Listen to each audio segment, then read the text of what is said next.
How do you learn who you really are? It's not found in books. It's found on the battlefield. What's up, warriors? Welcome back to the battlefield of the mind. And I'm back with Shelly Audette Settles again, which if you listen to the last episode we did, she needs no introduction. And if you didn't listen to it, go back and listen to it and then come back to this one. So that way you know what's going on, because we're just jumping in. It's good to see you again, warrior. Shelly, catch us up. What's on your mind? How are you doing? What do you got? I have looked so forward to visiting with you again. I think we're the same person in two different bodies. So it's a lot of fun to be here. Thank you. I've just been working feverishly trying to get the message out. God is good, life is good, and you can always make it better. Yeah, that's actually a good point. What would your advice be to say, like, you know what, I want to make it better? What would Shelly's been like? You've been here for now, what, 30 years, 40 years? You've been around for a minute. So, like, a minute and a half. What would your advice be for people to make it better? You're like, I can't see it. My awareness isn't there yet. If you can drop some wisdom, what would your wisdom be? I've actually been thinking about this a while because I'm doing a couple of other podcasts, and I think there's benefit in knowing that it doesn't matter how badly we've screwed up. The trick is to unplug from your screw up and stop thinking about it. Because when you think about it over and over and over, oh, I should have done this or I should have done that, we just make the rut in the road deeper. And then it gets harder to get out of. So at any point, the Bible says his mercies are new every morning. But at any point you can say, you know what, I'm going to get a handle on this and I'm going to think differently. And as soon as you make that quality decision about thinking differently, your problems start getting smaller because you're no longer putting your energy into them. They're not growing anymore because you're focusing on them.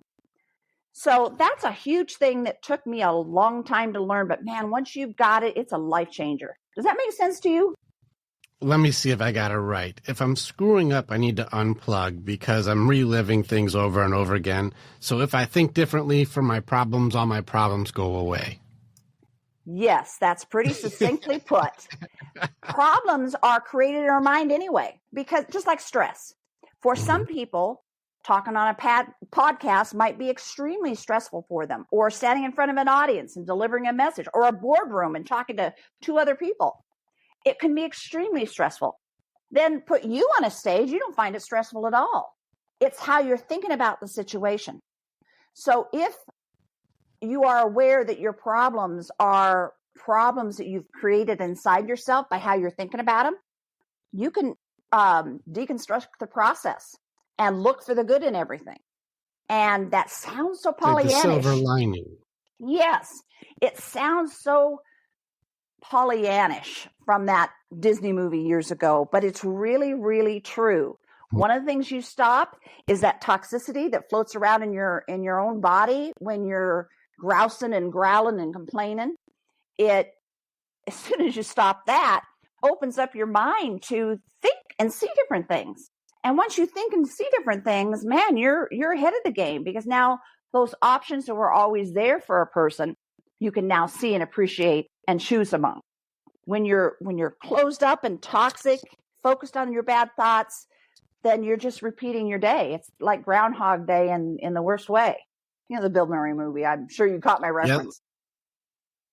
Yep. I'm with you. Okay, so let's go in. Instead of having the Pollyanna-ism, which is like everything is awesome, everything is wonderful, like going overboard on like it's all good, it's all good, it's all good, which is some people's defense mechanism, which especially the enthusiast types, they're like, nope, everything's fine, everything's good, happened for a reason, we're good, we're fine. I'm too blessed to be stressed. Yes, we've all heard that, right. And I'm not talking about that, but I am talking about when you unplug from focusing on your problem, then everything just kind of calms down. And once you get into that calmer state of mind, you can think more clearly. You're not a knee-jerk reaction, just adding insult to the problem at hand.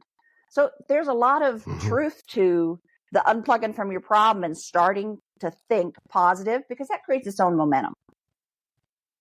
Okay, so like the concept of your perception is reality. Is that what you mean? I had a Bible teacher who hated that, but I think it's true. Because it's a filter that we look at life through. And if you've got rose-colored glasses on or, a negative view on life, you're taking in information that may not be real to anybody else, but it's real to you. It's affecting your life as though it were real. Mm-hmm. Absolutely. In that case, then, doesn't it mean that when somebody sees something that we don't understand, we're going to add something from the past that happened to us to make it so that we connect it, so it makes sense? The mind loves to figure things out. The mind will fill in the blanks and write whatever your paradigm has for those blanks, just so it'll make sense to you. I think that's probably both a gift and a curse. I like to have things in nice little boxes and organized and well thought out, but that's not most of my days. It's not life generally for most people. Yeah, it's neat that we can do that, though. We can add in something to make it so that anything becomes something that we want it to be. And you're like, well, what are you guys talking about? It doesn't matter what it is. It can be political. It could be religious. It can be, racist. It can be bigotry. It can be hatred. It can be love. It can be kindness. We can do all of these things. We can turn it into whatever we want. And I've seen it happen with just the most. I just did a podcast recently with somebody, and they were explaining how something that was built for peace. I think it was a rainbow crosswalk in California, and the new mayor wanted to get rid of the rainbow crosswalk, which was supposed to be indicative of unity. It was supposed to say, hey, now we are unified, inclusivity. That's what it's supposed to be. And this person added in that having the rainbow crosswalk is now representing the white gay men who started it, and now creating a negative culture around it because of white men that were gay. And I'm like, filling in some blanks. Well, that's what I mean is we created a new filter that made something that included inclusivity and then added in another thing to make it so that inclusivity is now bad if we include some of the founding fathers of that mission because of the color of their skin. So we added a racism filter and a sexism filter to something that was supposed to be inclusive to both. Yeah, and they want to get rid of the rainbow crosswalk. And this is one of the things where, like, that thing by itself was meant to just be what it was for all of us. And that one person added a filter to change the reality of what they see when they see that, and then tried to convince others that because they have a filter on that creates hatred, that this is the way to peace, is follow my hate and get rid of good things until I'm happy, which they never will be. They never will be. Because they're putting a hate filter on the world.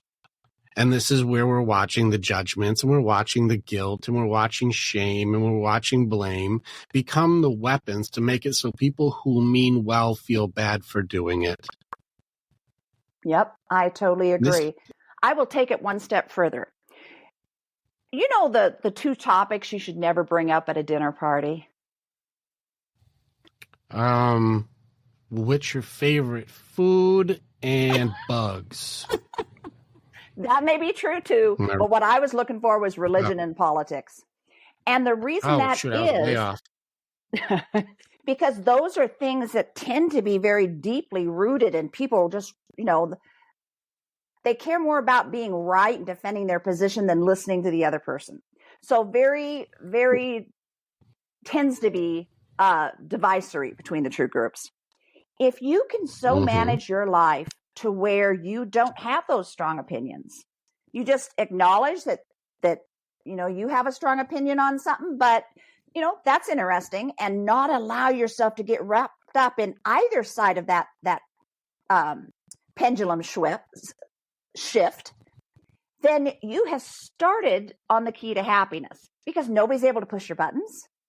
When things happen in the world that you don't particularly like, you're keeping it at arm's length. It's not affecting you. You can care about it, but care about it like someone watching a movie instead of someone who's living in the drama and is constantly stressed out because, oh no, the world's going to hell in a handbasket.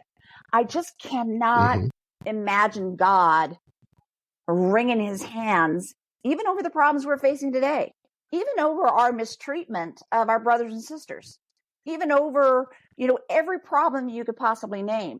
But part of that is understanding that The world is happening through us and for us, and we're impacting our world by our thoughts and our choices. So if we can avoid getting that passionate, hateful is another word for that, about the things around us, we'll be much happier. And when we're much happier, we're back to that mindset where you can just kind of relax and choose and create your circumstances and your options. You're not becoming a victim of circumstance, a victim of the political ideology. Not enough coffee this morning. Again, I'm still struggling to say some words. Political ideology. How about that? You don't become the victim of being this ping pong ball, just kind of bounced around like, you remain in control. And I know that's one of the words that interests you is control. Oh, I love the word control because it's one of the reasons we do all things. I think this is really funny. Being right. I think let's stick on this for a minute. I like the way you explained it and how people have to argue, whether it be, polarization. I'm left, I'm right, or, religious. This is my faith. This is your beliefs. This is your faith and you're wrong. I'm right. And I think it's really funny. I was actually writing on this the other day. It's not super long. Can I share it with you? This is just a piece of what I've been writing, and maybe we can break it down together and work on it as a team. It started just off with the concept of beliefs, control, and the way that we look at truth and being right in these things. And so I had a Marcus Aurelius quote I had in where everything that we hear is an opinion, not a fact, and everything that we see is a perspective, not the truth. That was from Marcus Aurelius's Meditations. Now, the truth is only what we believe, and beliefs do not require facts to exist. In our effort to accept the truth, we need to add parts to force it to make sense to us. So we take an experience, use that to forecast the future by making up assumptions and intentions, and then even go so far as to label it facts. Then we argue what we just made up is truth so we can have order and control. This means if you are arguing over who is right, you're just selling whose limited information we agree on, which means you're already wrong. Stay with us. We'll be right back. Warrior, thank you so much for being a part of the information that we have. And you're part of our story as we are a part of yours. It's very much an honor to be able to connect with each other. If you want to know more or you want to get started with working with me or working with our warriors so that you can begin your path to authenticity, strength, leadership, and accountability, this is the way. Together, we are way stronger. Now you get to choose. Do you go forward or keep doing what you've always done? If you stay where you're at, hey, click on some of the stuff and follow what it is. We got motivational stuff. We've got podcasts. We've got more things. Just subscribe and do the stuff, and we'll keep you updated. But if you want to start going in, start jumping into what our programs offer and start your journey and being the hero in your own story.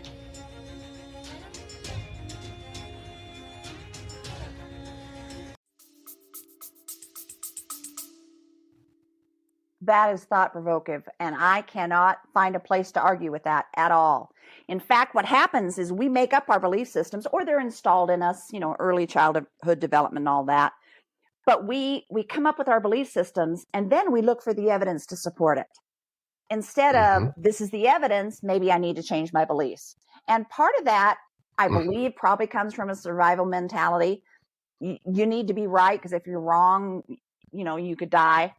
But it's taken to such a different place in our society today. I don't know if I mentioned this to you or not, but you actually have a reticulating activator. Yeah, reticulating activator at kind of the base of your skull. And that means that you are filtering out any information that you haven't deemed important. So what are you going to do? Correct. You're going to filter out information that doesn't agree with you because you have this need, both from a psychological self-identity spot to be right, and then a evolutionary right, I suppose, to be right. It's based on your survival. So if you're filtering, sure that survival has something to do with us being accepted and included. We're a pack animal. Exactly. And so since we're a herd animal, the more that I can increase my value, even if that means in some people who have a more toxic version of doing it, by diminishing another person's value, I can then increase my own. Instead of showing more value in what it is I bring to the table, I'll knock you down so that I feel like I'm more valuable, more in control, more accepted, and more the one who's, you should all be listening to me. Exactly. And this could be survivalist, it could be evolutionary, but I think it falls more under like more of the acceptance piece, so you can stay a part of the pack or a part of the herd and secure yourself into not being ostracized or exiled. So is people pleasing, because if I please you, then you're less likely to ostracize me from the group. So there's safety in that. It's also been socialized into people, but yeah. With people pleasing, a lot of times, this is called the negotiator. In the same book that I was just reading that little section from, I write about coping mechanisms, and one of them is the negotiator. And this is the one where the people pleaser, what they'll do is I'll do whatever I feel like you need, and the more that you need me, it is really because I need you. It's a codependency setup. And so I will do anything that you need so you're good because I need you. So that's why I'll do anything to make sure you stay with me, even if it's toxic. And I derive my self-worth because I have now pleased you. So therefore, I put myself up another notch in how I think about myself. Yeah, very interesting stuff. The acceptance piece as a social creature is very, very fascinating. It's neat what we do, but it's also neat because there's also been a lot of what you're talking about. These arguments only happen in good times. Yeah, think about it for a second. If you think about it, did you ever? This was back in the '60s. I think it was a Calhoun experiment with the Universe 25. This is not a new thing. Do you remember hearing about that? Where they did they've done it multiple times with different species of animals, but in that case, it was mice. Do you remember this? I may, as you go along. Right now, it's not ringing any bells. Okay. So what they did is he created a mouse utopia, and what it was meant to do, and this would be able to handle, like 5,000-6,000 mice, no problemo. Like it would have as much food and water and scraps and everything that would be needed. It was a safe environment with no predators. The room temperature was always perfect. Everything was perfect for mice, everything. And what they did is took 8 healthy mice, men and four boys, 4 girls, put them in there. In the first month or so, they're searching to see, is this danger? Is this danger? And once they realized that this was a safe area, they started breeding and multiplying like crazy, started, creating the society very, very fast. Well, long story short, and skipping a lot of pieces, so I would say check it out.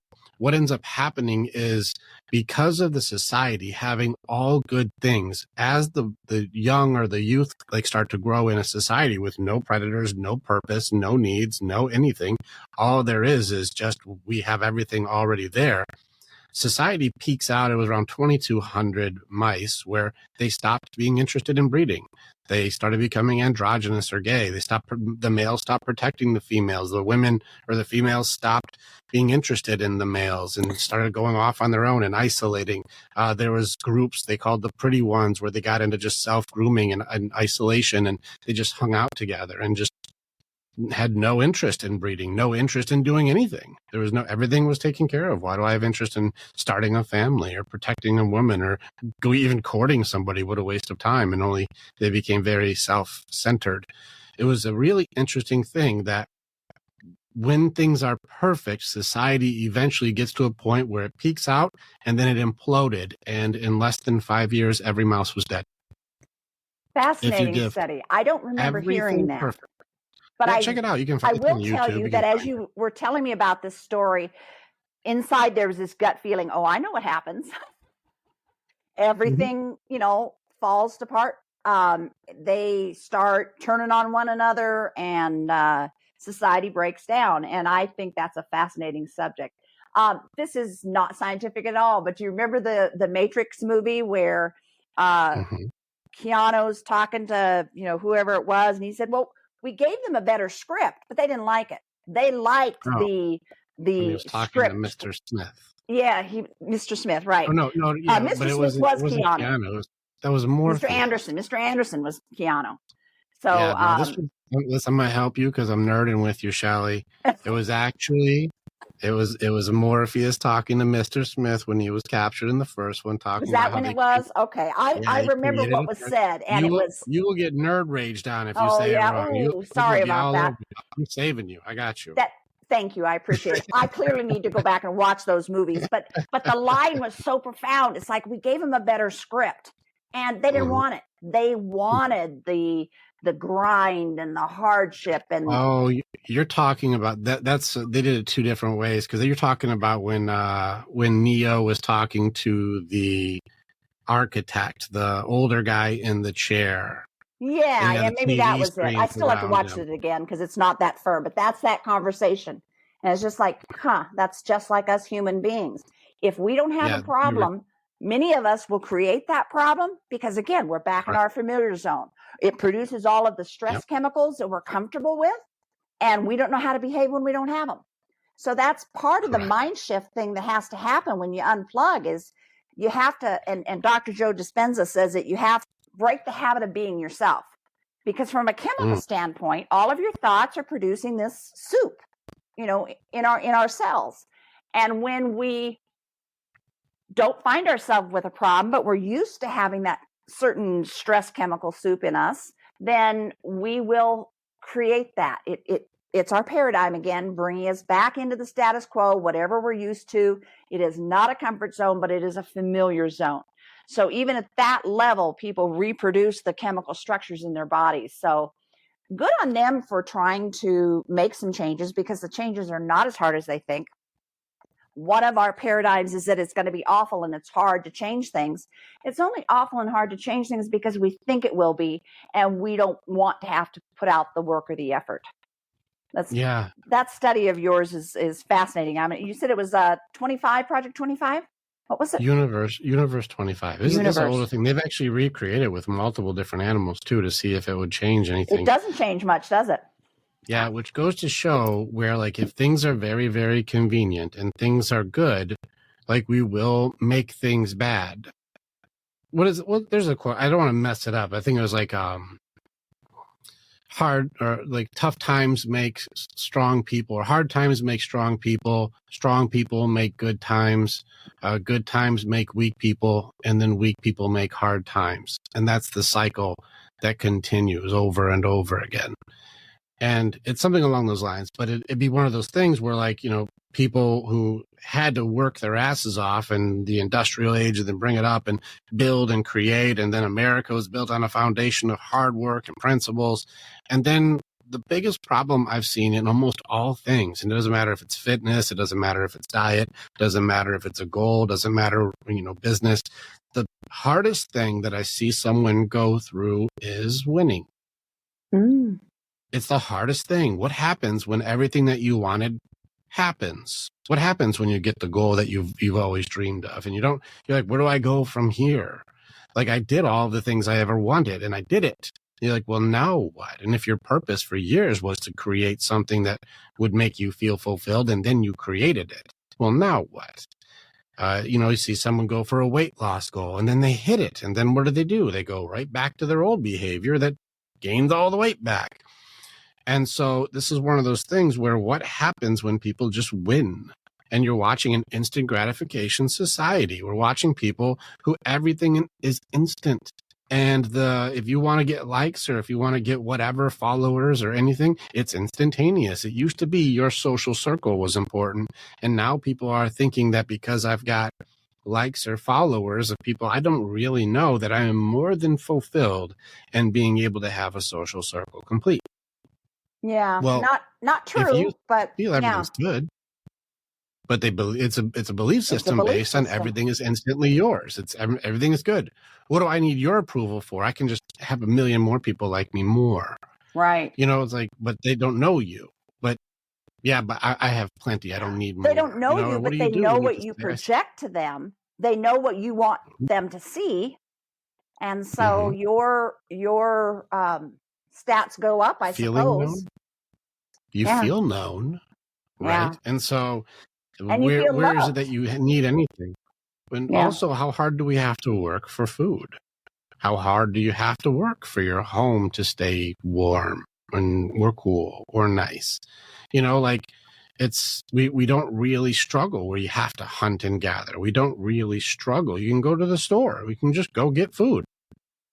Like, do we have to work for money? Yeah, but money has become an interesting thing. Those who know how to make it, make it. And those who don't really struggle with not knowing how to make it.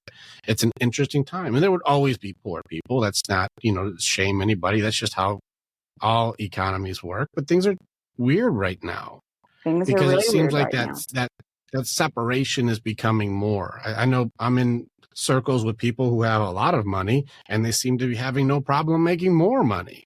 And then I see people who are really struggling to make money, and they can't make any more money. It's getting harder for them. It seems like it's now separating more and more. But it's not anything out there that's separating. Becoming hotter. Yeah. It's not anything out there that's separating, because it's the same. If you live in Chicago, then your experience is going to be the same experience as other Chicago people have. Let me get rid of this phone call. Okay. You had talked about what happens when you achieve your goal. I wish I could remember the exact stat, but years ago there was a study by the Social Security Administration, I believe, that said that most people, they work all their lives to retire, and once they retire, there's only so much golf you can play. And unless you reset another goal, that person who has poured his life into his work, now when he suddenly doesn't have that anymore, they're dead within 2 years. The key to prolonging that, of course, is engaging in life and resetting that goal. So that would be good advice for anyone who has gotten all of their goals attained and bucket list items checked off, is find something else that you can pour your passions into. That keeps you young. The spirit is always seeking expression and expansion. So the moment you decide to not grow, not learn, not develop, then you're like my plants in my garden that are totally overrun by weeds right now. They're going to start the dying process because they're just choked off. And that's what happens to human beings too, when we don't keep the garden of our hearts and minds clear, I guess, and engaged and continuing to grow. Yeah, it's very interesting. It's interesting you say that. As soon as you lose your passions for anything, you'll die within 2 years. Failure to thrive happens in babies. Happens with anybody who's been marginalized, and they can't reengage. Yeah, and that also creates a belief system and a filter that they see the world in. Yeah, to make it so like the way that they see things, that is the truth. And I shall make sure that anything that I have been through, I will apply to what's happening to make sure that it makes sense to me. Now, you can, as an adult, go back and redefine something that happened to you as a child. But unless you also address it at the heart issue, you're just gaining more knowledge and more head information, and probably more frustration, because you say in your mind, well, I know that wasn't true. I know that my mom and dad really loved me and they didn't abandon me and all these things. But your heart still feels that way. Because for most people, their development of their heart kind of stopped around age 6 or 7. So they're making emotional decisions based on, being a 6-year-old or an 8-year-old. Kind of scary, but that might be one of the reasons why the marriage rates are, the statistics aren't so good, is because people have not made that transition and healed some of the issues. Your thought, you're thinking, I can see your brain wheels churning. It's a factor, for sure. It's a factor, but we're also in a society that says that if you don't like something, just get rid of it and get another one. Yeah. And so we're taught that everything's disposable, or just swipe right or get another one, or it's super easy, or there's a million of fish in the sea, go get another one. And so instead of having to work through the problem was never in that person that you're swiping right on or getting rid of. The problem has always been here. But that's nonsense, though. It's everything else. It's not. I am perfect, and everyone else is the mistake. Right. Well, when you don't accept responsibility, sure, then you don't allow that hurt. Shelly, I don't want to talk about that. I don't want. It's everybody else, and we're going to listen. Agree is the only option. It is funny too, because I watch people do speak in judgments and speak in blame, and they don't realize that you are a huge factor in all of the things that are happening, but they can't remember. We talked about this right before recording. The truth and reality are like poetry. And most people hate poetry. And so, like, telling the truth, I'm like, well, the thing is you're the one who, kind of dictated the way that entire thing was. And you did contribute to every argument, and you did enable in this whole area. And you did stay with the person far longer after you knew exactly who they were. You knew, and you're like, but I'm going to stay because. And so, like, at what point, I'm going to fix them. I'm the mechanic. I fix them. I make them better because I know what the right way things should be is. And I'm like, well, that sounds really nice. Who taught you that? And they're like, oh, well, no, I never grew up in like a healthy relationship. I just know how I want it to be. And I'm like, so you've never actually seen it done, but you're going to tell others to change so they can do it the way you think it is supposed to be? That's like the blind for sure leading the blind. Yet you know best. It's interesting. Also, it's interesting too, where do what I say without any empathy towards what it is that you have to overcome also. I am correct, and I don't want to hear what hurts your feelings about it. Yeah, my way or the highway. I'm going to cancel you. I'm going to cancel your conversation and shame you for having it. Because if you disagree with me, you're done, and I don't want to hear it. Well, I'm not even sure what to say to that, Rick, other than I totally understand.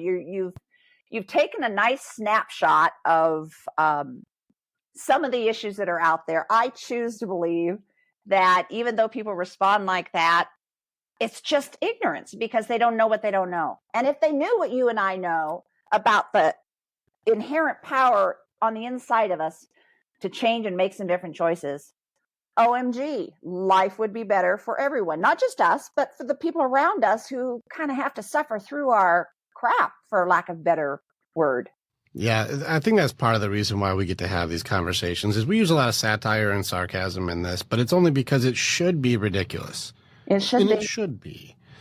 It's one of those things where if we ever say out loud what it is that we're doing behaviorally, it sounds something laughable, I'll give you another example, just like what we're doing. It's sarcasm, but it's meant to be like, don't you see?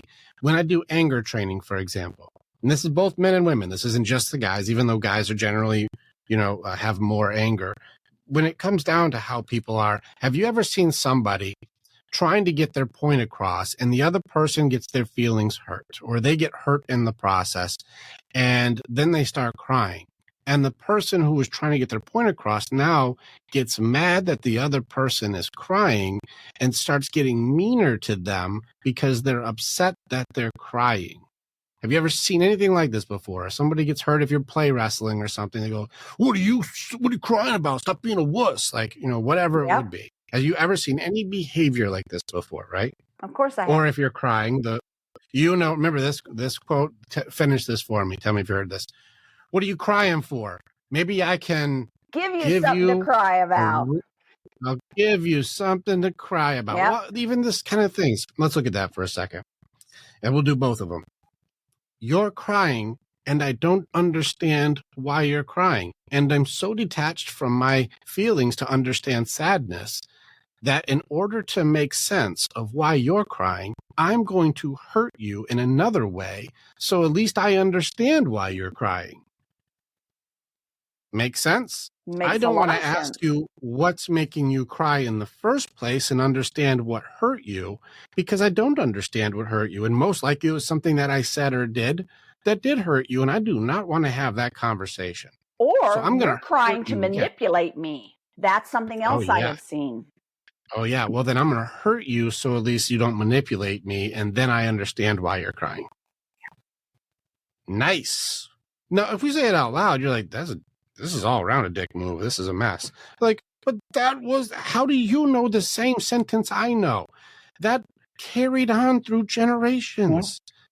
That crazy thought process. Here's the other one I was talking about. If like we were arguing and you got upset and started crying. And I'm like, what are you crying about? Stop being such a baby. You're being such a wuss. You know what? This is so annoying. I hate talking to you for this. You're always crying about shit. I can't fucking get my fucking point across. And you watch people start losing their minds. When the reality of what just happened is you felt unheard and you feel like whatever your value was is now being diminished by another person's feelings hurt. And so now you'll go unheard because now we have to address somebody else's feelings who are hurt.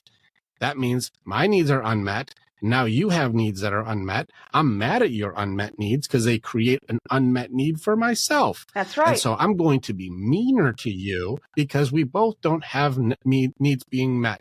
So I'm going to create a reason that makes sense to me that you're crying.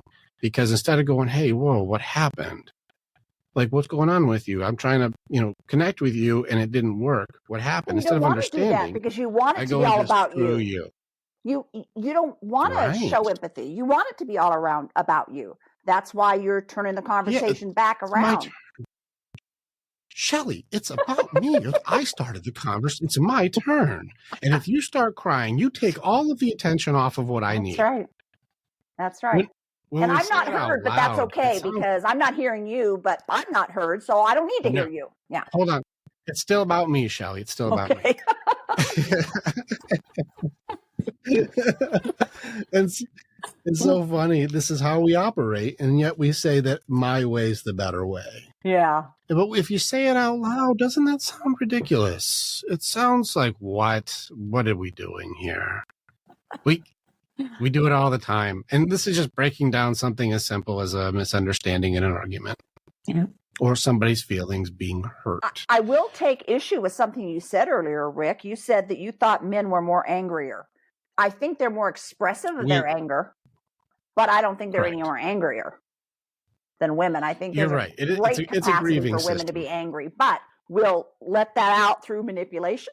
We'll let that out by turning it inward to ourselves, becoming emotional, having a very in the toilet self-image about ourselves because, I'm angry, but I don't know how to channel it. I don't know how to handle it in a healthy way. And I can't dare throw it on you because you might hurt me. You're bigger and you're stronger. So, I'll just shrink back. I'll take a little less oxygen out of the room. And, if I say I'm sorry enough in various different ways, making your, favorite meal and shine your shoes and do whatever people-pleasing behaviors you were talking about earlier, then I can survive. And at some point, I think there's a lot of, not just women, but a lot of people, they might tend more often to be women, but I think there's just a lot of people that are living their life at that level. And that's very, very sad to me. Very, very sad. It's also highly culturally, too. I've talked to people in European countries and other countries. That's suppression leads to expression. And so denial is the first part of people's systems. Retreat, hide, suppress, push it down, don't talk about it. Now, there are obvious physical differences between men and women. Sure. Men are naturally stronger, especially upper body. And so we are more dangerous. We just are. And I'll debate any human on earth for this one. Men are more dangerous than women physically. They just are. That's why we don't have them fight in MMA. It's a terrible idea. It's not a good idea. And so with that, when it comes down to, it's going to get to a physical altercation, well, women don't want to fight guys. It's a terrible idea, which is ironic because if you look at this shield for society, which riddle me this, you tell me this. Why do you think the thing that guys say, don't hit a girl, where do you think that came from? How did that happen? Did women do a protest against men and then force men to stop hitting women? How did that happen? Don't hit girls. Where did that come from? Did women beat up the guys and make them not hit girls anymore? Where did it come from? How did it happen? I would like to say that it is a natural reaction to the fact that men have mistreated women throughout the years in different societies where we were property more than co-equal partners in this world. But you know what? Since every society is different, I can only speculate. What's your answer, Rick? I would love to hear it. Yeah, for sure there was a mistreatment of women, and there's no debate. Men were terrible, even biblically, terrible to women. You can't read Deuteronomy and tell me they just were awesome to women. No. She gets stoned, he gets a slap on the wrist. Don't do that. It was not good. So no argument. Men would do terrible decisions, and other cultures too, disfiguring women and things like this, monstrous things to women. For sure. Now, once we start getting into more of a civilized age, you start going like, listen, where guys are still 30 style boxing each other at the bar and then going home. Like, you can only go so far. You can beat each other up. But like, if I go home and clock Shelly a good one and like Shelly's out, like, she only takes like one hit. My boy Johnny, we fight for an hour. But Shelly got one pop. She's done. And then I got to cook dinner myself. It's annoying. At some point you start going like, our girls aren't really built for this. And you start feeling kind of bad because as a protector, which is a natural part inside of us, you start feeling bad when your girl's beat up or your girl isn't okay. And it's a part inside of us. I think that there was a culture, and you tell me even in your age, like guys don't hit girls. Was that appreciated or not appreciated in, growing up? I think it was appreciated. I know my husband tells his story of his older sister who would just whomp on him when he was a little boy. When he grew up and tried to whomp back, suddenly guys don't hit girls. So, there was a little bit of sibling rivalry there that only worked in one direction when it was to her favor. But she was the bully on the school bus too. So, for sure. But where did the rule? Who enforces the rule that boys don't hit girls? I think it has to be self-policing. Or if not, then I'm calling the police and saying that Rick just clocked me. Which police show up? Is it going to be a whole bunch of women? Nowadays, is it going to be anybody showing up at all? It could be. But if we're talking about even growing up, how common was a female police officer growing up? Not very common at all. It's not very common. It would be men policing men then at that point. But where did the rule that men come to stop men hitting women? It didn't come from women making men do it. It didn't happen that way. At some point, guys got together and said, hey, listen, this is not a good look and it's not cool. And we got to quit doing that stuff. So how about we all just start, we got to quit hitting our girls. We don't hit girls anymore. They don't do well with it. It's not a good look. I feel bad afterwards. We got to quit it. I'm like, all right, yeah, fair enough. Guys decided we should stop hitting girls. Guys did. The girls didn't make guys do anything. We all decided we'd police each other on this one. Men decided. Don't hit girls, right? That's a good one. And so when we get into this type now, where you look at current society, actually, it's interesting. I got 3 teenage girls. The shield that was created out of love and out of compassion of don't hit our girls. We're not going to do that anymore. During your age was appreciated. I appreciate that these guys respect girls and don't hit them. I appreciate that. Well, now girls are like, you can't hit me because I'm stronger than you. Let's never test it. You're just a monster and you're toxic masculine and you're evil and you're bad if you ever hit a girl. So I can do anything I want because of the shield you guys created out of love. Is that really the issue of what's happening, or could it just be society being out of whack where you can identify any way you want to identify and you can say anything is true because it's your right to say it and defend it doesn't make it true? I don't know if that would be. Society doesn't have a lot of parameters. Right, but why would that be an issue to say, like, we can shame? Because I don't have any problem with people saying whatever they want. That doesn't bother me, and people can believe anything they want. The only issue is when they start trying to make it laws. So your reference to your daughters not appreciating the fact that they're not whomped on because they're the weaker vessel, or however you want to call it, that's a biblical term. I think it was mistranslated. We have different roles, different physical bodies, but there's no equality difference. So when your daughters say that you can't whomp on me because I'm actually stronger than you, I'm not going to prove it. You just have to trust me on that. That it's a backlash to social norms, or are you saying something else? I think it's something else. I think what I'm saying is that women are abusing the fact that men decided to stop hitting them, as though now I can do what I want because you won't do anything about it.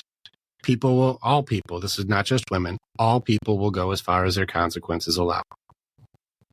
That is certainly true in any other example you want to use. So there's no reason to think it wouldn't be true in the example of the women pushing it as far as they could. But there's still plenty of guys out there that may have heard the "we don't whomp on," but they've never signed on the bottom line and agreed to that. There's still a lot of abuse in marriages, in relationships, boyfriend, girlfriend. Mhm. Would you say that has gone up since you were young or down? I really do want your opinion. I don't know. I The think numbers say it one may thing, be but I more, want your experience. it might be more publicized now. It was probably the Mhm. dirty little shame. I remember my neighborhood kind of like older sister, but she wasn't in her family. We just did everything as a unit. I remember Mhm. her mom wearing the sunglasses in the house. I remember seeing Mhm. Mary's black eye underneath. Nobody ever talked about it, but it didn't take it. So it was it's Yeah, different then. it So it didn't was take a rocket scientist to figure out there was some wamping going on because somebody lost that argument. And I don't, fair enough. I don't know. It just may So be more talked this about now. could be very right. That could be correct.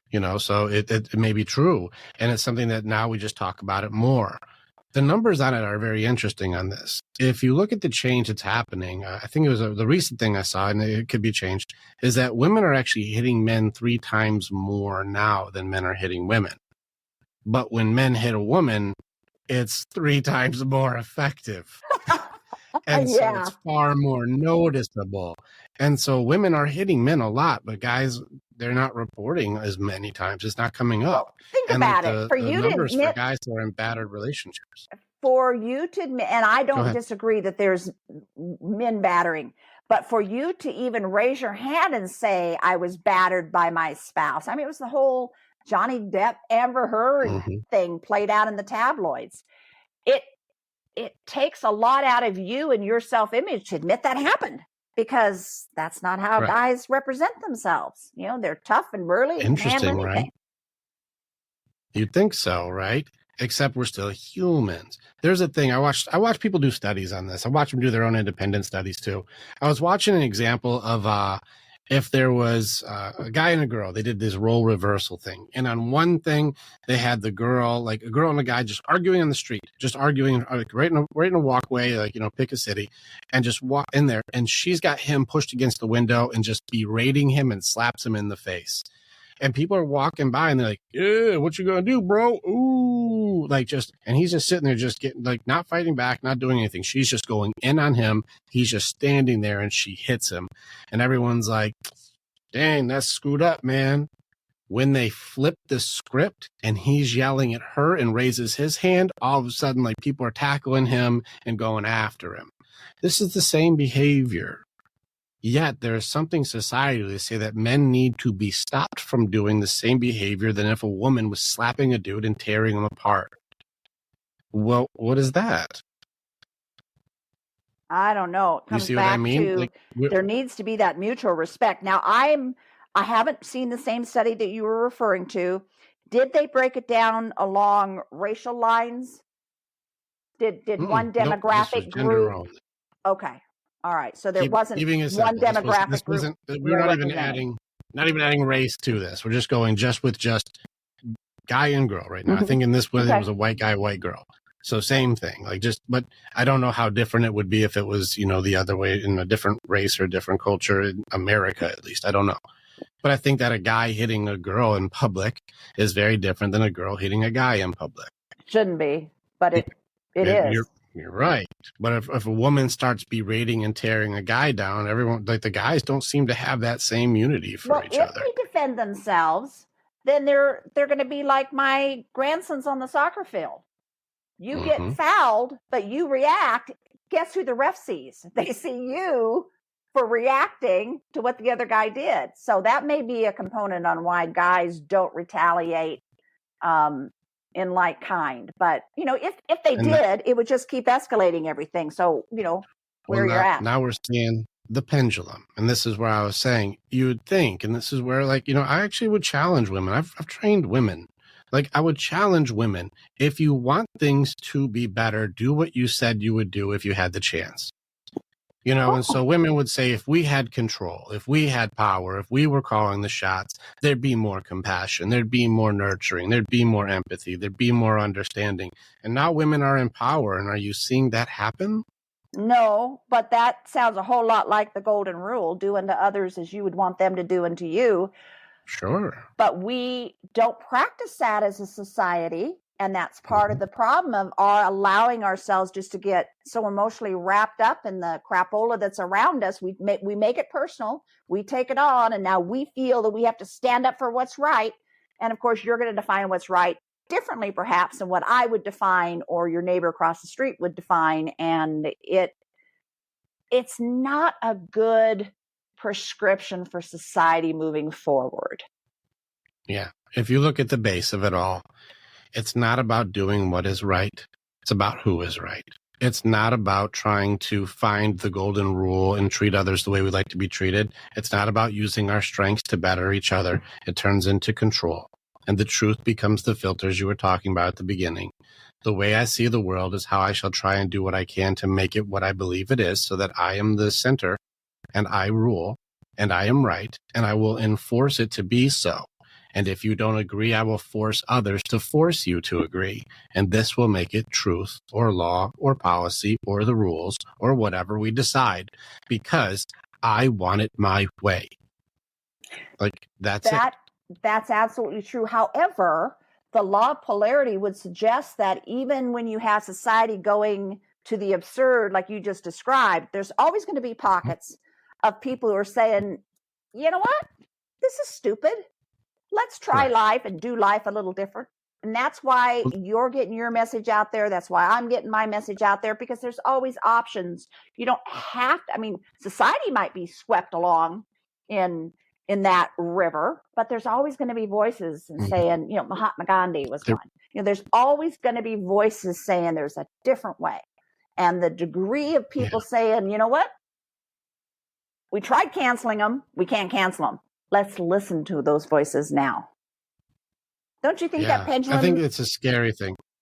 Well, what happens with the pendulums? Like, there's always fringes that try to push the limits, of course. People who felt marginalized or abused, well, once they have the stick, they're like, now it's your turn to get abused. Like, there's always the people who won't seek a balance or peace. They have to push their limit.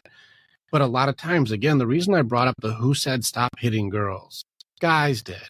Well, what happens when you make the people who made the rule to stop hitting you the villain?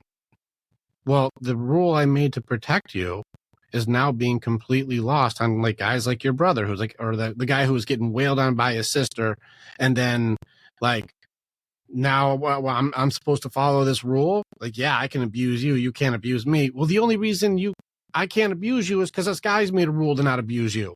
But now you can be abusive. Well, at some point, the measure of actual strength will come onto the table for people who want to push the pendulum. And the majority would push back and start going, we were being cool with you and you got very uncool when we were. Like, that's just the way that all things work. And this doesn't matter politics. It doesn't matter race. It doesn't matter gender. It doesn't matter. Any fringe group that pushes against the large majority that like empowered them is going to go, we're just going to take that back hard. Yeah. And that's not going to be good. I have 3 teenage girls. I do not look forward to the young guys who are not growing up with respect for women, who are not growing up in a world where, like, you know what? Hey, you don't hit girls. You know, they're like, no, we're all equal. And if you want to step up, you're stepping up. When you create a world like this, you're going to create a world where women are going to get hurt really bad and boys are going to feel either shamed for being alive or being stronger, which they're trying to do this game, or they're going to make it so guys become more abusive. There's not really any of the things that if a woman had control, she's doing. Be compassionate, be empathetic, be understanding, be nurturing. If women were doing their role in power, they would have a very different outcome. But it turns out when you give weak people, and this is both men and women, when you give weak people power or authority, they abuse it. We're not qualifying anymore based on qualities, values, experience, leadership. We're qualifying based on skin color, on race, on gender, on, you know, sexual preference. Well, those are not leadership qualities. For years in the church community, you would have one of the biggest complaints I would hear women say is, I don't have a godly man in my home. My husband isn't, you know, reading his Bible. He isn't praying. He isn't doing what he should be doing. He goes out, he makes the money, but then he goes to the bar and he drinks. So there was this call for this godly man to rise up. Well, what you just described is a female population who by and large have seen men, even though they made a great rule, don't hit on women, they have seen men not be fathers in their homes, not being the man or the husband that they should be. That does not give women the permission to be manipulative or to do the same things they were complaining that the men were doing. We all have to have our personal responsibility, but it's very possible that, no blame here, but it's very possible that there was a misunderstanding and the two sides, male and female, weren't doing a good job communicating from the get-go. And so because of that, we have created what we now have. So the answer has to be getting back to communicating, sharing your feelings, not stuffing them. Because when you do that, your black eye might be on the outside if he womps on you. But if you stuff those feelings, that turns into all forms of sickness and disease. That's not a good long-term strategy. But you have to communicate because you think that other person should know. And so you blame him for not knowing.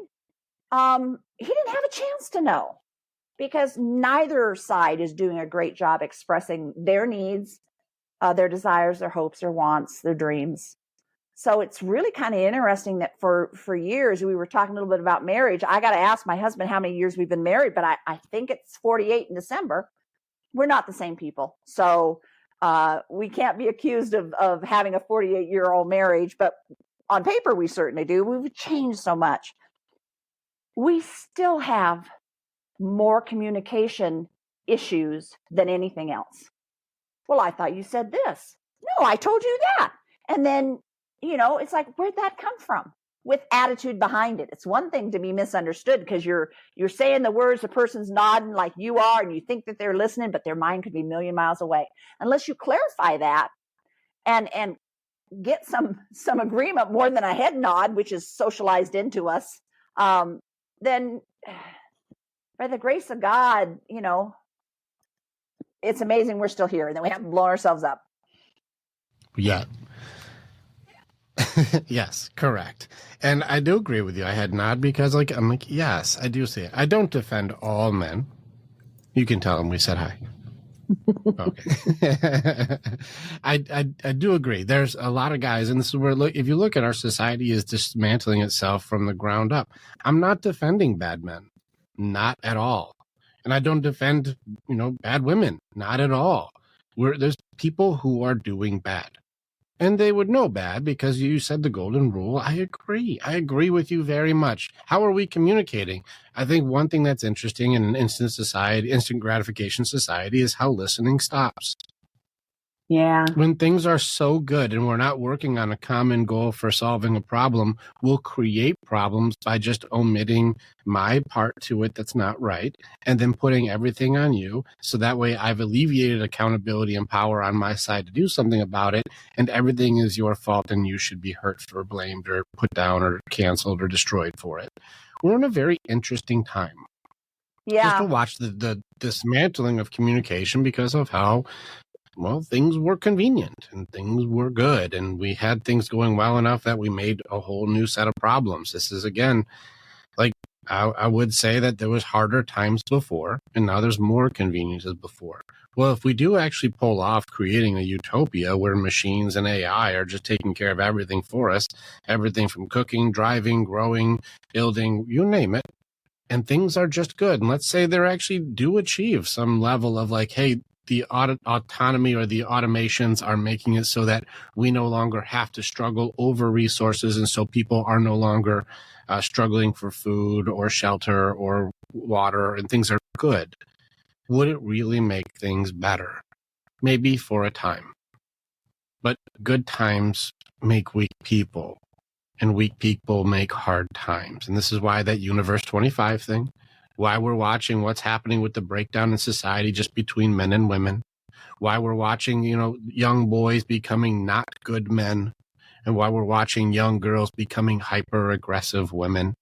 And like the breakdown on what things are becoming more interesting. Even the idea of like the pretty ones, the mice that like, I call women off. I'm done with that. I'm just going to do my own thing. Well, that's where you see the red pill movements and the MGTOW stuff and the guys, I'm done. You women are the worst. Like you start seeing like now these successful guys who would be good breeding material are now just done playing the game. And so then what happens when society starts falling apart the way that it is? It seems like this stuff should be pretty obvious because these studies have been done hundreds of times. And yet here we are playing them out as though it's the first time it's ever been done. A study. It's interesting. I say observationally. Yeah. And I'm a proponent of observing rather than getting wrapped up into it to where we're producing that toxic soup in ourselves. But my premise is you're exactly right in everything that you've observed and have relayed. However, being the optimist I am, those who choose to have a different reality can still make a different reality for themselves. And that's what society is. I mean, we're all humans. We're all connected on that level. But you can go home tonight and decide to burn down your house. Other than me feeling sorry for your family, if you do that, it doesn't affect my world. I can still choose to have a happy life. So the more people who do that and start realizing, you know what, this is working. I don't have to be in the trenches making, and I'm not talking about quality of life like you have a bigger car or a newer car. I'm talking about being at peace, being happy in your own skin, being joyful to wake up and have something interesting that you're going to do that day that you care about doing. To the degree that we can all raise our standard of living there, I think the material things play less of a part. I think the material things has been the substitute that advertising has told us we needed to be happy. So we have all this stuff and we're not happy now because it has to come in here. So that is not something that is a social movement. That's something that every single one of us has to say, you know what, I'm going to take responsibility for me. I'm going to think differently. I'm going to make some different choices. I'm going to have a different bath of serotonin and feel good chemicals rather than the cortisol and the feel crappy chemicals, coursing through my body. I think that's individual responsibility. And if enough individuals do it, then maybe society will catch on that there's another option. Does that make sense? So I hear what you're saying. I'm following. I hear what you're saying. So I like the idea of focusing on peace too instead. But it's funny because is it like focusing on everybody making peace or peace in ourselves and then projecting it through us? Which way do you think it works? Peace in ourselves. And there has been some studies, and had I known it was going to turn this direction, I would have had those, studies at my fingertips. But there are studies. I want to say that it was, I'll come up with his name in a moment here if I stop thinking about it. But they did studies where 100 people aren't praying for peace. They're not projecting, we don't have peace, we need peace. They're not begging for peace. The 100 people come together and just think in terms of peace, meditate, feel the love, feel the peace. Statistically, there was actually less crime happening in the city worldwide whenever they did that. So I think the peace, and Greg Braden, I think it was Greg Braden, Dr. Greg Braden, if you're familiar with his name, I'm sure you would be. Not all of your listeners might be, but he did some interesting studies on peace. And yeah, it's got to start here.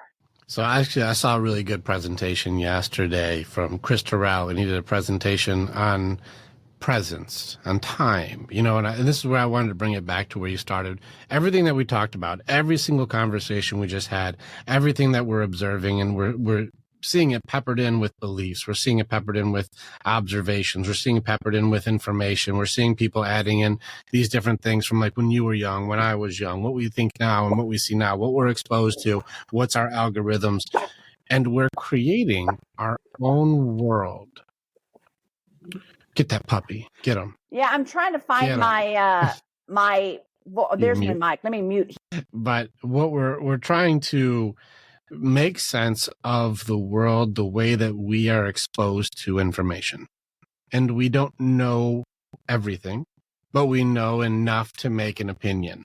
And this means that it's already wrong before we even start arguing over who is right and wrong. And we went into all of these different things instead of looking inward to find peace. But even Lao Tzu, he said that depression is when you're in the past, anxiety is when you're in the future, and peace is in the present. And I think I'll be posting it soon, the amazing speech that Chris did. But he was talking about his journey of finding presence in peace in the present. That's what it is being able to go, like, if you're going into the past, that's right now you're going into the past. And we're going through and reliving our memories, which are very incorrect. We add so much to our memories, which means it's inaccurate to begin with, and we keep going through it over and over again. Well, I'm doing that now. That means in the present, I'm living in the past, and I'm doing it over and over again. But if I'm going into anxiety, which is where I'm looking at fear of what could go wrong, well, then I'm going into the future, which is all. These are both superpowers, by the way. What an amazing thing our brain can do is we can time travel and look into potential futures and create new pasts, where it's amazing to begin with. Yep. But besides that, if you're going to be in peace, it's all right now. It's tomorrow is just today is yesterday's tomorrow, and the past, well, we can only relive that now. And so everything is now. Now is always now, always, and even if we have a moment to do something, like he did a really good example. I'm going to copy something he said, where he said, look around and observe your room right now. Like you're in the good old days right now. Look around, like take a look, and even right now, a resistance to go like, well, let me look around. Let me take a look. We don't do it. There's a thing there. Well, then take some time, and then we start having our conversation. Well, that moment that we had to look around and be present in the present is now the past. And you can't go back in the past and look around now, because that was then. And so anything that you didn't notice by not looking around, you already missed. But anything you did, you saw. But how much was there to see versus how much you did see? And then you'll start adding in what things you knew were there, even if you didn't look around, and add in that that's what you saw, even if you didn't look around in that moment. We start creating all of these things in our past based on the things that we feel like we know, but it's inaccurate every time. And it is inaccurate every time, but since that's how our brain functions, why don't we just go back and fill it with good thoughts? Fill it with things that we wish it would have been. That's reimagining. Just like you can go into the future and time project, time travel, you can go into your future and pick the experiences you want to have and focus on those. That gives your subconscious mind, your heart, fodder as a goal to work towards. And does it happen perfectly? I don't think I've met a person who manifests or does any of these things perfectly. But the pieces are all there. So once again, you're in control, and you can choose, am I going to choose thoughts that make me happy or stressed? It's a constant choice, and a choice you have to make every moment of every day, because, the phone rings, the husband comes home, new information is presented to you. And since you're only getting a part of that information anyway, why not say, you know what, the part of the information I'm not getting, I'm going to choose to believe it's out there. And we have amazing power as human beings. And it isn't vaporware. It isn't lying to ourselves any more than the beliefs we've chosen to believe. There are lies that we've told ourselves, because now we're going to go look for the evidence out there. So again, we have an amazing innate superpower as human beings, where we're capable of far more than we thought we ever would be, where we can hurt other people far more than we should be able to. And I'm not talking about weapons of mass destruction. I'm just talking about in our relationships things. We have such power with our tongue, with our choices on whether we're going to bless or curse. I think it's an exciting time. It's a precarious time to be alive, but I think it's a very exciting time too, because the stakes are high, which means there can be big wins. Yeah, there's risks, but you risk, excuse me, I do have a counseling event coming up by 2:45, so we'll need to truncate it by then. Let me get rid of that computer thingy. I think we risk not even getting out of bed. I mean, a plane can come through your house or a car can crash through the road. You're not safe anywhere, brother. So accept it and make the best of life as you want it, because I don't want to be a victim. I don't want to be someone who says on my deathbed, man, I should have, but I gave all my power away to other people. I need to be responsible for myself. And I think that's the essence that everybody has to come to, is choosing to be responsible for your own actions. And that's a big one, because we've played the blame game, as we were talking about earlier. We've played that all our life. And rightfully so, in the respect that nobody knew this stuff when I was growing up. So we have this self-image that is so fragile. We don't have any left in our bank account to be responsible. It's got to be your fault or his fault or her fault, because God knows my self-image can't handle it. I'm barely holding on, as it is. That's where we've come from. But every day you can make a new choice not to stay there. That's kind of what I stand for. And I think you do likewise. I mean, the whole warrior way is, slapping yourself in the face and telling you to pull up your bootstraps and kick it in the rear and make something out of your life. Am I wrong? It's close. It's not too far away, but I do agree. My first book is Everything is a Choice. And so it's hard to disagree with the free will aspect, and the decisions that we make all are based on how we choose to handle things. And do I choose to blame, or do I choose to accept? But it's do only I a choose to choice. try to manipulate and control? It's only or do a I choice choose if to you know be you have a responsible? choice. Does that make sense? It's only a And this choice is if why you know you have a choice. Correct. And you have to train awareness. Awareness is a skill. Like, this is where I think people be like, well, I didn't know, so I'm alleviated of, accountability. No, you just didn't learn how to practice awareness, and you didn't know what you didn't know yet. And then can you give grace if other people also don't know what they don't know? That's also a choice. Yeah. Oh, I didn't really know that. Well, if I didn't know that, I would just go and find it. Really? If you didn't know that something wasn't there, you would go look up something you didn't know to look up. Who are you lying to, us or you? This is one of those things where we don't give grace. It's a choice, responsibility for ourselves, accountability for ourselves, acceptance of what is, not learning how to grieve properly, trying to manipulate and control so that way I can feel safe and secure and using it as protection. These are all decisions we make. And they are. So I do agree with you very much. The warrior's way, what am I doing? We're trying to create those pockets that you were talking about. There are abusive men and there are abusive women, and the numbers are going up on both sides. It's not good. Do you People think the numbers are going up on worse. both sides because the whole tenor of everything is just rising in society, and it's an outlet? Mm-hmm. Doesn't have to be a well-placed outlet. It'd be misplaced, but I think that there's a lot of factors. I think one of the major factors is media and social media, and that they can be controlled to make it so people are shown whatever algorithm that they're in, and their belief systems now be completely altered to make it so that they believe the filters that they look through now are everything. I know people like back when, BLM stuff and things like that were going on, where their algorithms were just police officers beating black people throughout all history.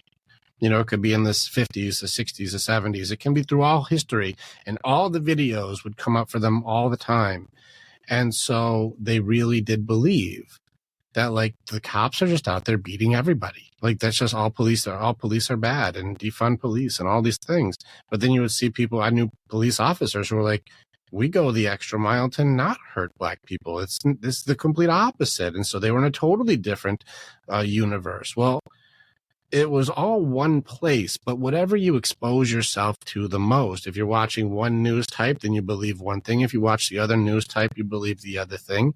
And both of them seem to be filled with judgment, blame, and shame, which means if you're not counting judgments on either side, you're being manipulated to be what they believe you should be. And then you're going to lose friendships, lose family members, and start hating and fill your heart with hate, because you choose to believe that what I am exposed to is all that there is. But it's not. It's a very skewed window of an algorithm that you've been sucked into because we have fallen into addiction. The addiction looks like this. This is what your addiction looks like. Yeah. And it has all the same attributes of alcohol or drugs or anything. It's literally riddled with addiction, even porn addiction and shopping addiction and attention addiction. These all come from this device. And it also produces that chemical addiction that Dr. Joe Dispenza talks about, and I mentioned earlier, because you're reading through stories and it's either inciting you to riot or it's, you're laughing at funny cat videos. Whatever it is you're searching for, you can find and reinforce that, even in a chemical addiction.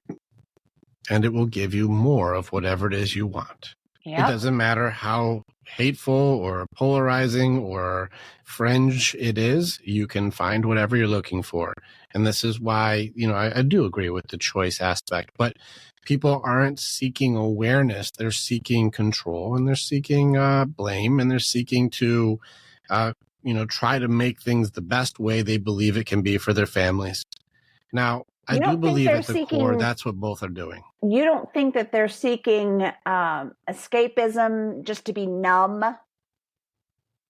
I think that people who are deep are, but it's not the people who are escapism. Those are people who are not capable of grieving and coping through reality. This is a denial system.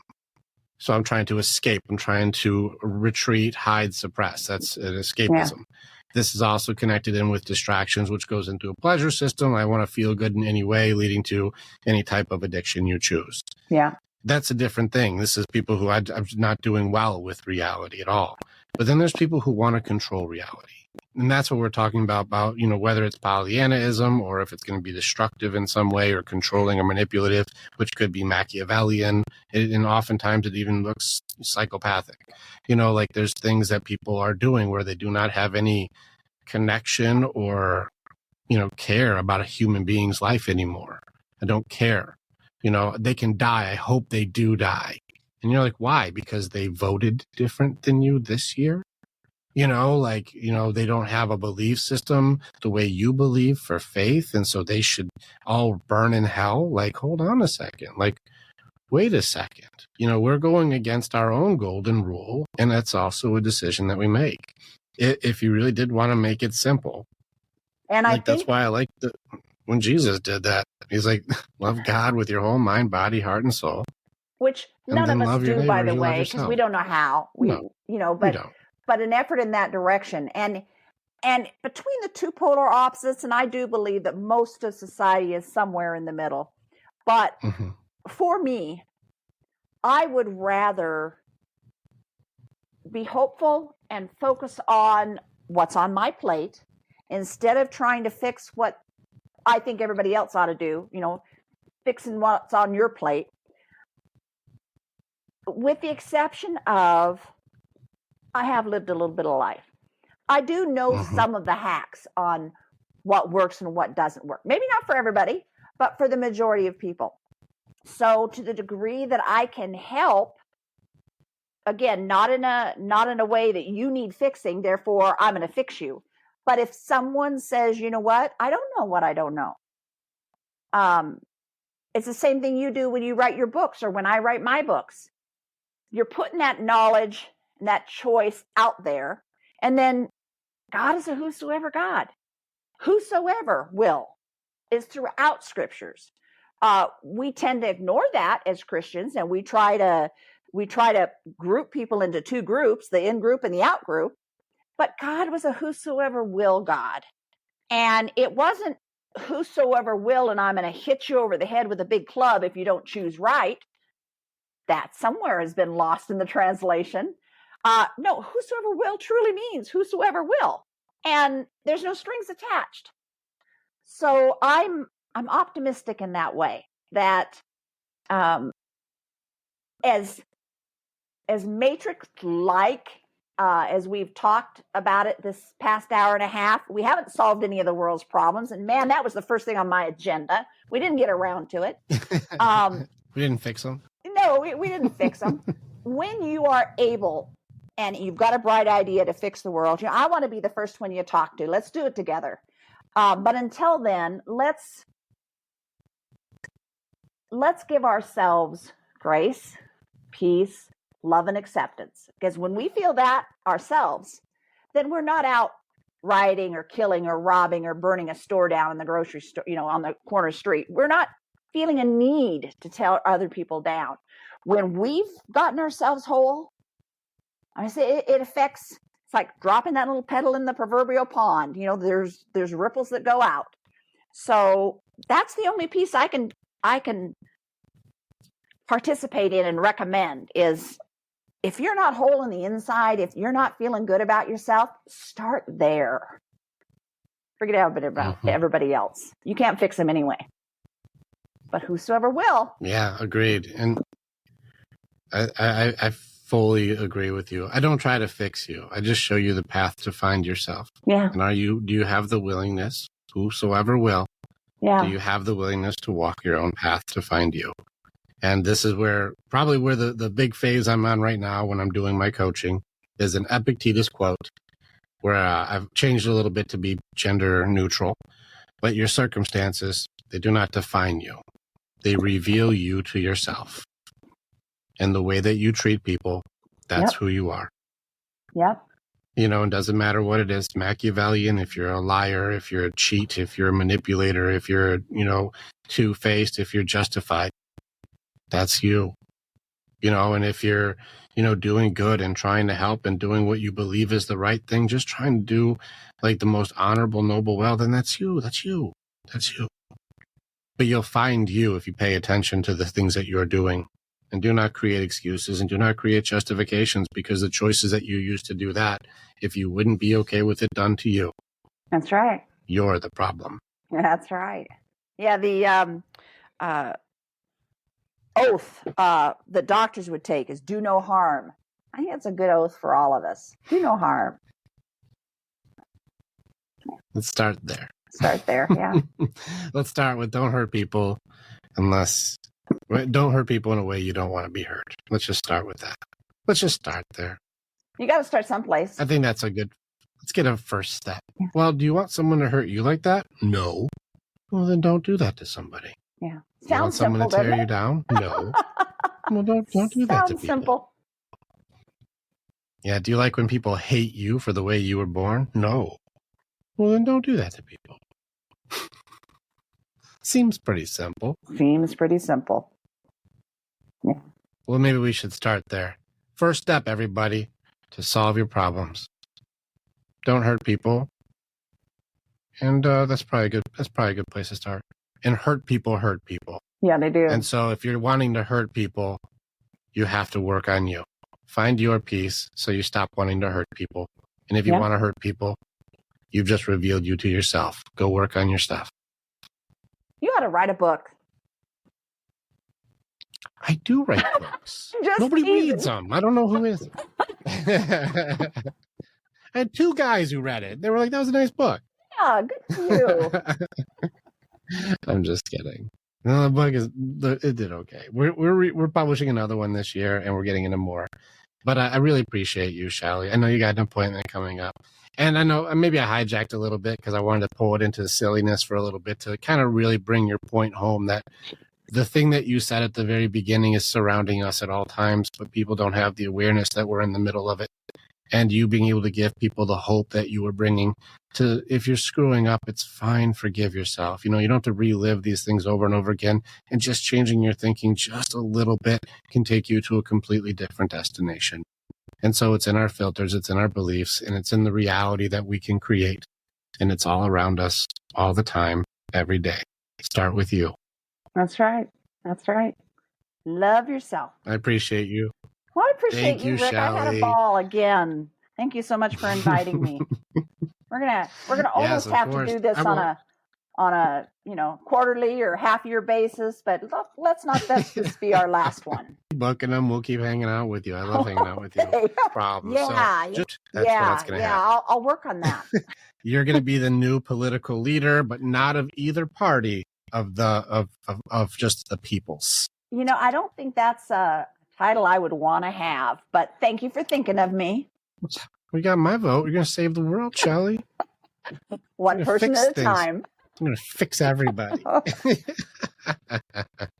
Awesome. Thank you so much. We'll definitely do this again. Cool. Have a good one. Thanks, Rick. Good to see you again. Click on the button and you can become the hero in your own story. It's time to start making the choices to change. And the evolution that you're going to do begins with choosing the next step. This is the way. And together, we're always stronger.